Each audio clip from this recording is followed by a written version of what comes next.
ಬೀದರ್ ಜಿಲ್ಲೆಯ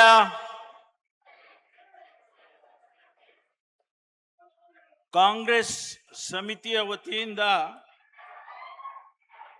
ಏರ್ಪಾಟ್ ಮಾಡಿರ್ತಕ್ಕಂಥ ಈ ಕಾರ್ಯಕರ್ತರ ಸಭೆಯಲ್ಲಿ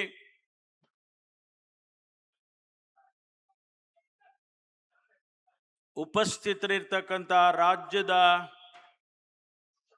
ನೂತನ ಮುಖ್ಯಮಂತ್ರಿಗಳು ತನ್ನದೇ ಆದಂಥ ಚಿಂತನೆ ಮತ್ತು ಆಲೋಚನೆಯನ್ನ ಇಟ್ಕೊಂಡಿರ್ತಕ್ಕಂಥ ಸನ್ಮಾನ್ಯ ಡಿ.ಕೆ. ಶಿವಕುಮಾರ್ ಅವರೇ,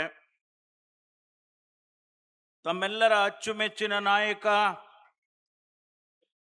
ರಾಜ್ಯದ ಗ್ರಾಮೀಣಾಭಿವೃದ್ಧಿ ಮತ್ತು ಪಂಚಾಯತ್ ರಾಜ್ಯದ ಸಚಿವರು, ತಮ್ಮೆಲ್ಲರ ಜಿಲ್ಲೆಯ ಉಸ್ತುವಾರಿ ಸಚಿವರು, ನನ್ನ ಆತ್ಮೀಯ ಸ್ನೇಹಿತರಾಗಿರ್ತಕ್ಕಂಥ ಮಾನ್ಯ ಈಶ್ವರ್ ಖಂಡ್ರೆ ಅವರೇ, ಸಮಾರಂಭದ ಅಧ್ಯಕ್ಷತೆಯನ್ನು ವಹಿಸಿರ್ತಕ್ಕಂಥ ಜಿಲ್ಲಾ ಕಾಂಗ್ರೆಸ್ಸಿನ ಅಧ್ಯಕ್ಷರು, ಆತ್ಮೀಯರಾಗಿರ್ತಕ್ಕಂಥ ಬಸವರಾಜ್ ಜಾಬ್ ಶೆಟ್ಟಿ ಅವರೇ, ಮಾಜಿ ಸಚಿವರಾದ ರಹೀಂ ಖಾನ್ ಅವರೇ, ಮತ್ತೋರ್ವ ಮಾಜಿ ಸಚಿವರಾಗಿರ್ತಕ್ಕಂಥ ರಾಜಶೇಖರ್ ಪಾಟೀಲ್ ಅವರೇ, ಯುವ ಸ್ನೇಹಿತರು ಸಂಸದರು ಆಗಿರ್ತಕ್ಕಂಥ ಸಾಗರ್ ಖಂಡ್ರೆ ಅವರೇ, ಚಂದ್ರಶೇಖರ್ ಪಾಟೀಲ್ ಅವರೇ, ಭೀಮರಾವ್ ಪಾಟೀಲ್ ಅವರೇ, ಅರವಿಂದ್ ಕುಮಾರ್ ಅರ್ಲಿ ಅವರೇ, ವಿಜಯ್ ಸಿಂಗ್ ಅವರೇ,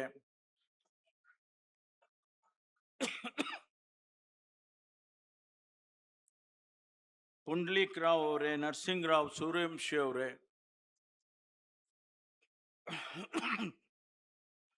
ವೇದಿಕೆ ಮೇಲೆ ಉಪಸ್ಥಿತರಿರ್ತಕ್ಕಂಥ ಎಲ್ಲ ಮುಖಂಡರುಗಳೇ, ಕಾಂಗ್ರೆಸ್ ಪಕ್ಷದ ಎಲ್ಲ ಕಾರ್ಯಕರ್ತರೇ, ಪದಾಧಿಕಾರಿಗಳೇ, ಮುಂಚೂಣಿ ಘಟಕದ ಎಲ್ಲ ಅಧ್ಯಕ್ಷರೇ ಮತ್ತು ಸದಸ್ಯರುಗಳೇ, ಸಮಯ ಬಿಡಿಯಪ್ಪ, ಅವ್ರನ್ನ ಯಾಕೆ ನೀವು ತೊಂದರೆ ಮಾಡ್ತೀರಿ? ಅವ್ರು ಸುಮ್ಮನೆ ಇದ್ದಾರೆ, ನೀವು ಹೋಗಿ ಏನು ಮಾಡಕ್ಕೆ ಹೋಗ್ಬೇಡಿ, ಬಿಡಿ ಅವ್ರಿಗೆ. Thank you. ಸಮಯ ಬಹಳಷ್ಟು ಆಗಿದೆ, ಇನ್ನೂ ಕೂಡ ಮಾನ್ಯ ಮುಖ್ಯಮಂತ್ರಿಗಳು ಮಾತನಾಡಬೇಕಾಗಿದೆ. ನನಗೆ ಸ್ವಲ್ಪ ಆರೋಗ್ಯ ಸಮಸ್ಯೆ ಇದ್ದದ್ರಿಂದ ನಾನು ಹೇಳಿದೆ, ನಾನು ಮಾತನಾಡೋಲ್ಲ, ನೀವು ಮಾತಾಡ್ಬಿಡಿ ಅಂತ. ಅವ್ರು ಹೇಳಿದ್ರು, ಇಲ್ಲ 4 ಮಾತಾಡಿ ಅಂತ.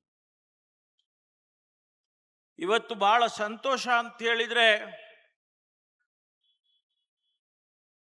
ಕಾಂಗ್ರೆಸ್ ಪಕ್ಷದ ಕಾರ್ಯಕರ್ತರ ಸಭೆಯನ್ನು ಏರ್ಪಾಟ್ ಮಾಡಿದ್ದೀರಿ. ಸರ್ಕಾರಿ ಕಾರ್ಯಕ್ರಮ ಮಾಡಬಹುದಾಗಿತ್ತು, ಆದರೆ ನಮ್ಮ ಮುಖ್ಯಮಂತ್ರಿಗಳು ಬರ್ತಾ ಇದ್ದಾರೆ. ಹಾಗಾಗಿ ಪ್ರತಿಯೊಬ್ಬ ಕಾಂಗ್ರೆಸ್ ಪಕ್ಷದ ಕಾರ್ಯಕರ್ತನಿಗೂ ಒಂದು ರೀತಿಯಲ್ಲಿ ಎಲ್ಲೋ ಸಂತೋಷ.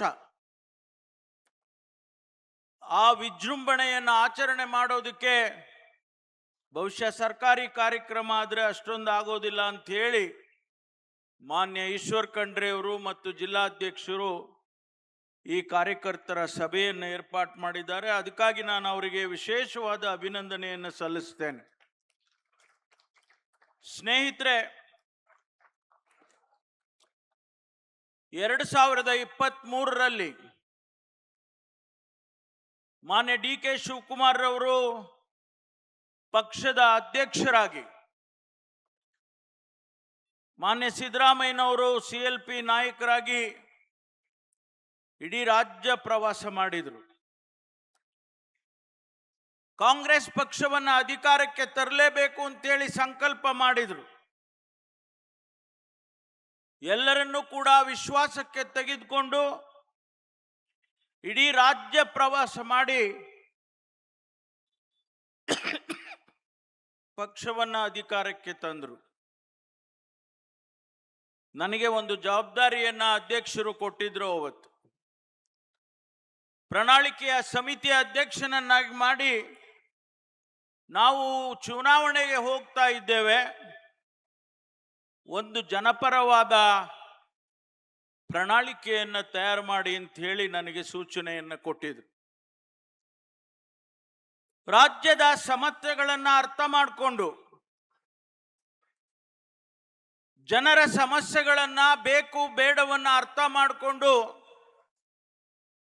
ನಾವು ಪ್ರಣಾಳಿಕೆಯನ್ನ ತಯಾರು ಮಾಡಿದ್ವು. ರಾಜ್ಯದ ಜನ ನಮಗೆ ಸ್ಪಂದಿಸಿದ್ರು, ಅಧಿಕಾರ ಕೊಟ್ಟರು. ಸನ್ಮಾನ್ಯ ಸಿದ್ದರಾಮಯ್ಯನವರು ಮುಖ್ಯಮಂತ್ರಿಗಳಾದರು. ಅದೇ ರೀತಿ ಮಾನ್ಯ ಶಿವಕುಮಾರ್ ಅವರು ಉಪಮುಖ್ಯಮಂತ್ರಿಗಳಾದರು. ಸ್ನೇಹಿತರೆ, ಕಳೆದ 3 ವರ್ಷದಿಂದ ನಾವೇನು ಪ್ರಣಾಳಿಕೆಯಲ್ಲಿ ಹೇಳಿದಂತ ಪ್ರತಿಯೊಂದು ಮಾತುಗಳನ್ನ, ಪ್ರತಿಯೊಂದು ಕಾರ್ಯಕ್ರಮವನ್ನು ಕೂಡ ಅನುಷ್ಠಾನಕ್ಕೆ ತರೋದಕ್ಕೆ ಎಲ್ಲ ಪ್ರಯತ್ನಗಳನ್ನು ಕೂಡ ಮಾಡಿದ್ದಾರೆ. ನೂರಾರು ಭರವಸೆಗಳನ್ನ ಈಗಾಗಲೇ ಈಡೇರಿಸಿ ಇನ್ನು ಉಳಿದಿರ್ತಕ್ಕಂಥ ಭರವಸೆಗಳನ್ನ ಇನ್ನು ಉಳಿದಿರ್ತಕ್ಕಂಥ 2 ವರ್ಷದಲ್ಲಿ ನಾವು ಈಡೇರಿಸ್ತೇವೆ ಎನ್ನುವಂತ ರೀತಿಯಲ್ಲಿ ಇವತ್ತು ನಾವು ಮುಂದೆ ಹೊರಟಿದ್ದೇವೆ. ಬರೀ 5 ಗ್ಯಾರಂಟಿಗಳಲ್ಲ, 5 ಗ್ಯಾರಂಟಿಗಳನ್ನ ನಾವು ಅನುಷ್ಠಾನ ಮಾಡಿ ಕಳೆದ 3 ವರ್ಷದಲ್ಲಿ ಸುಮಾರು 1,40,000 ಕೋಟಿ ರೂಪಾಯಿಗಳನ್ನ ಆ 5 ಕಾರ್ಯಕ್ರಮಕ್ಕೆ ಖರ್ಚು ಮಾಡಿರಬಹುದು. ಆದರೆ ನಮ್ದು ಅಷ್ಟೇ ಸಾಧನೆ ಅಲ್ಲ. ಈ ದೇಶದಲ್ಲಿ ಆರ್ಥಿಕ ಶಿಸ್ತನ್ನ ಯಾವುದಾದ್ರೂ ರಾಜ್ಯ ಕಾಪಾಡಿದ್ರೆ ಅದು ಕರ್ನಾಟಕ ಅಂತ ಹೇಳಿ ಬಹಳ ಹೆಮ್ಮೆಯಿಂದ ಹೇಳೋದಕ್ಕೆ ಇಷ್ಟಪಡ್ತೇನೆ. ದೇಶದ GST ಕಲೆಕ್ಷನ್ ನಲ್ಲಿ ಕರ್ನಾಟಕ 2ನೇ ಸ್ಥಾನವನ್ನ ಪಡ್ಕೊಂಡಿದೆ. ಸುಲಭದ ಮಾತಲ್ಲ. ಅನೇಕ ಟೀಕೆ ಟಿಪ್ಪಣಿಗಳನ್ನ ಮಾಡಿ ಭಾರತೀಯ ಜನತಾ ಪಾರ್ಟಿಯವರು ಪ್ರಧಾನಮಂತ್ರಿಯಿಂದ ಹಿಡಿದು ಅವರ ಎಲ್ಲ ಮುಖಂಡರುಗಳು, ರಾಷ್ಟ್ರೀಯ ನಾಯಕರು, ರಾಜ್ಯದ ನಾಯಕರು ಟೀಕೆ ಟಿಪ್ಪಣಿಗಳನ್ನ ಮಾಡಿದ್ರು.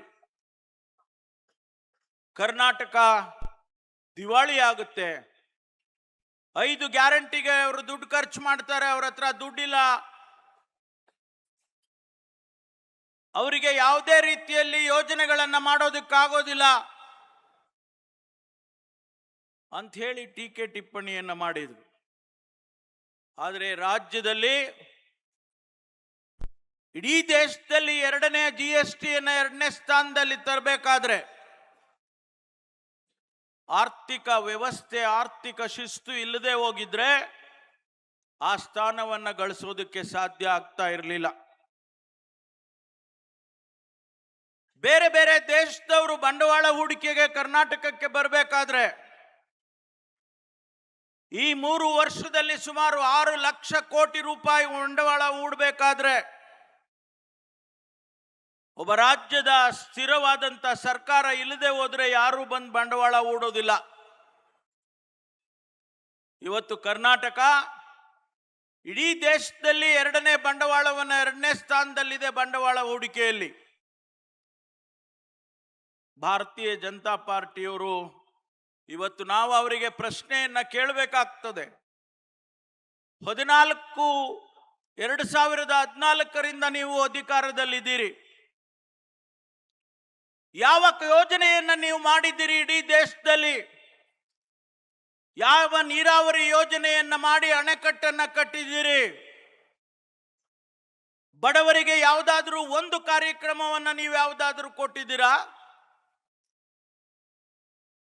ಡಾಕ್ಟರ್ ಮನಮೋಹನ್ ಸಿಂಗ್ ಅವರು ಮಹಾತ್ಮ ಗಾಂಧಿ ನರೇಗಾ ಯೋಜನೆಯನ್ನ ಕೊಟ್ಟ ನಂತರ ಆ ಬಡವರಿಗೆ ಉದ್ಯೋಗ ಖಾತ್ರಿ ಯೋಜನೆಯನ್ನ ಕಾನೂನಾತ್ಮಕವಾಗಿ ಕೊಟ್ಟು ಪ್ರತಿಯೊಬ್ಬ ಬಡವನಿಗೂ ಕೂಲಿ ಸಿಗುವಂತೆ, ನಮಗೆ ಹಣ ಸಿಗುವಂತೆ ಮಾಡಿದ್ರಲ್ಲ, ಅಂಥದ್ದು ಯಾವುದಾದ್ರೂ ಒಂದು ಕಾರ್ಯಕ್ರಮವನ್ನು ಮಾಡಿದ್ದೀರಾ? ಲಕ್ಷಾಂತರ ಜನ ಇವತ್ತು ಯುವಕರು ಬೀದಿಗೆ ಬಿದ್ದಿದ್ದಾರೆ. ದೇಶದಲ್ಲಿ ಪದವೀಧರರಾಗಬೇಕು,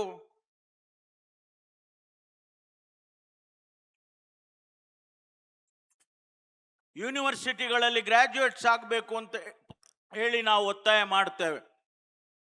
ಆದರೆ ಆ ಗ್ರಾಜ್ಯುಯೇಟ್ಸ್ ಆದವರಿಗೆ ನೀವು ಕೊಟ್ಟ ಸಂದೇಶ ಏನು? ಅವರಿಗೆ ಉದ್ಯೋಗ ಕೊಟ್ಟಿದ್ದೀರಾ?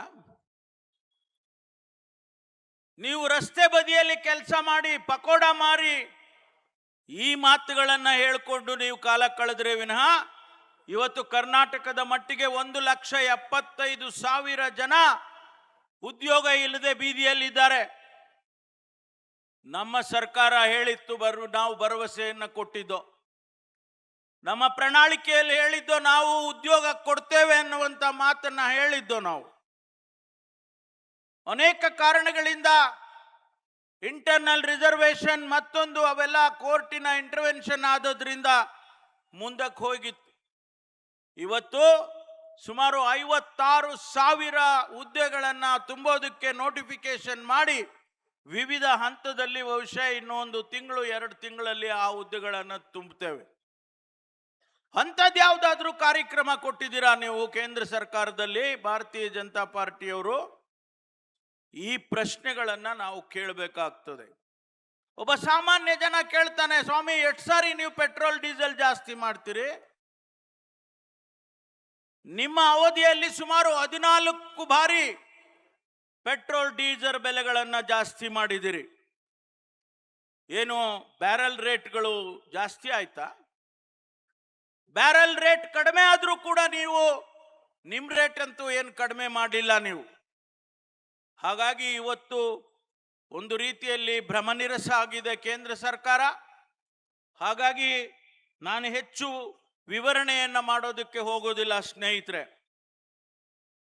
ನಮ್ಮ ಸರ್ಕಾರ ಇವತ್ತು ಮಾನ್ಯ ಡಿ.ಕೆ. ಶಿವಕುಮಾರ್ ಅವರ ಸರ್ಕಾರ ರಾಜ್ಯದ ಜನತೆಗೆ ಒಂದು ಮಾತನ್ನ ಹೇಳೋದಕ್ಕೆ ಬಯಸ್ತೇನೆ. ನಾವೇನು ಮಾತುಗಳು ಕೊಟ್ಟಿದ್ದೋ ಅದರ ಜೊತೆಯಲ್ಲಿ ಕರ್ನಾಟಕದಲ್ಲಿ ಅಭಿವೃದ್ಧಿ ಆಗಬೇಕು, ಯುವಕರಿಗೆ ಉದ್ಯೋಗ ಕೊಡಬೇಕು,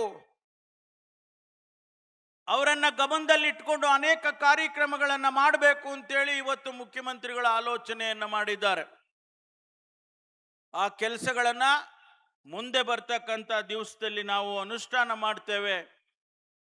ಅದು ಸ್ಕಿಲ್ ಡೆವಲಪ್ಮೆಂಟ್ ಇರ್ಬೋದು, ವಿಶ್ವವಿದ್ಯಾನಿಲಯದಲ್ಲಿ ಅವರಿಗೆ ಸ್ಕಾಲರ್ಶಿಪ್ಗಳಿರ್ಬೋದು, ಹಾಸ್ಟೆಲ್ಗಳನ್ನು ಕಟ್ತಕ್ಕಂಥದ್ದು ಇರ್ಬೋದು. ಈ ಎಲ್ಲ ಕಾರ್ಯಕ್ರಮಗಳನ್ನು ಕೂಡ ಆ ಯುವಕರಿಗೆ, ಯಾರು ರಾಜ್ಯದಲ್ಲಿ 1.75 ಲ್ಯಾಕ್ಸ್ ಯುವಕರಿದ್ದಾರೆ, ಜನ್ ಜಿ ಅಂತ ಕರಿತೀವಿ ಅವ್ರನ್ನ, ಆ ಜನರಿಗೆ ನಾವು ಕೆಲಸ ಕೊಡಬೇಕು ಅಂತಕ್ಕಂಥ ಉದ್ದೇಶವನ್ನು ಇವತ್ತು ಸರ್ಕಾರ ಹೊಂದಿದೆ ಅಂತಕ್ಕಂಥ ಮಾತನ್ನು ಹೇಳೋದಕ್ಕೆ ಬಯಸ್ತೇನೆ.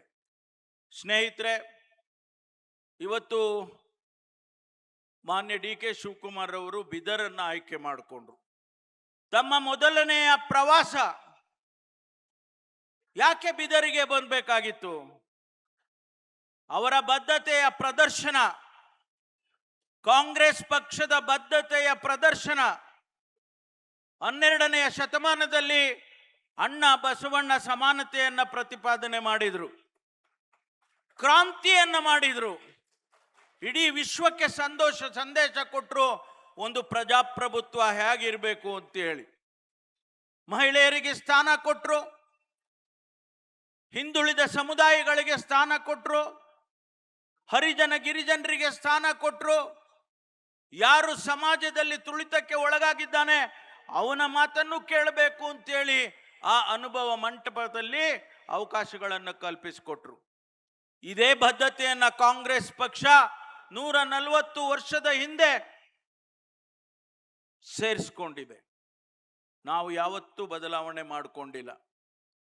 ಆ ಬದ್ಧತೆಯನ್ನು ಇಲ್ಲಿಯವರೆಗೂ ಒಂದು ಅಕ್ಷರ ಕೂಡ ನಾವು ಬದಲಾವಣೆಯನ್ನ ಮಾಡಿಕೊಂಡಿಲ್ಲ.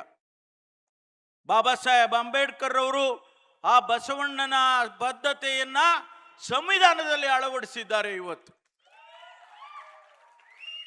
ಆ ಸಂವಿಧಾನ ಇವತ್ತು ಪ್ರಜಾಪ್ರಭುತ್ವವನ್ನು ರಕ್ಷಣೆ ಮಾಡೋದಕ್ಕೆ ಎಲ್ಲ ರೀತಿಯಲ್ಲೂ ಕೂಡ ಸಹಾಯ ಮಾಡಿದೆ.